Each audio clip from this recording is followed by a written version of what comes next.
Les types numériques regroupent les entiers, valeurs de z, et les réels, valeurs de r, les mêmes qu'en mathématiques. Le type entier sera le plus souvent retrouvé sous le terme d'int, int, en programmation, et nous servira à représenter les valeurs de z. Il va de soi que nous n'avons pas la liberté des mathématiques quant aux valeurs possibles utilisables. Si nous prenons un ordinateur lambda disponible sur le marché public, celui-ci tourne en 64 bits. Ça signifie que nous avons 64 bits en représentation binaire pour nos entiers. En utilisant le premier bit pour stocker le signe, nous aurons la liberté de pouvoir aller de moins 2 puissance 63 à 2 puissance 63 moins 1. Nous pouvons donc prendre par exemple les valeurs 1, 345, 12 457 et moins 15. Le type réel, lui, sera le plus souvent retrouvé sous le terme de float, F-L-O-A-T, en programmation, et nous servira à représenter les valeurs de R. Comme les entiers, le type réel possède des restrictions quant aux valeurs qu'il peut prendre sur un ordinateur. C'est dû à la façon dont les nombres à virgule sont stockés en mémoire. C'est un peu complexe, donc on ne va pas s'attarder dessus maintenant. On se contentera de dire qu'on dispose d'énormément de valeurs possibles, allant de moins beaucoup à plus beaucoup. Nous pouvons donc prendre comme valeur 1,0, 0,125, 13,137 et moins 3,14. Maintenant, nous allons voir comment manipuler ces types. Pour cela, nous avons à notre disposition tout un tas d'opérateurs. Vous en utilisez déjà depuis longtemps, notamment avec les entiers et l'opération d'addition notée plus. Les types numériques se manipulent avec les mêmes opérateurs qu'en mathématiques.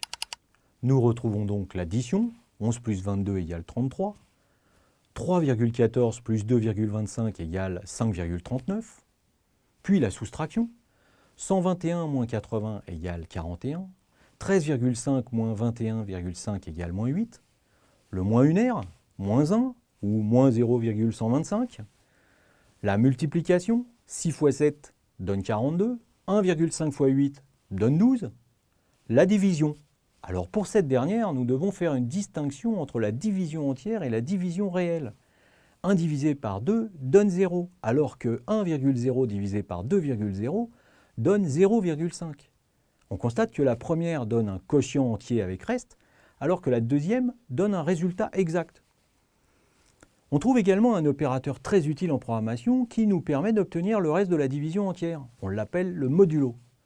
Celui-ci n'est utilisable que sur les entiers positifs. Il est souvent rencontré avec la notation mod en algorithmique ou le caractère % dans les langages de programmation. 1 modulo 5 égale 1. 7 modulo 2 égale 1. 21 modulo 8 égale 5. Comme en mathématiques, nous avons des priorités entre ces différents opérateurs. Donc, de la priorité la moins élevée à la plus élevée, nous allons rencontrer l'addition et la soustraction, puis la multiplication, la division et le modulo, et le moins unaire, sans oublier les parenthèses qui ne sont pas des opérateurs mais qui sont utilisés pour forcer les priorités naturelles des opérateurs. Nous allons maintenant voir comment on utilise ces types en Python, avec à chaque exemple l'expression en Python et son évaluation. 5, un entier simple. Type de 5, on utilise la directive type pour connaître le type d'une expression. On constate là que 5 est bien de type entier.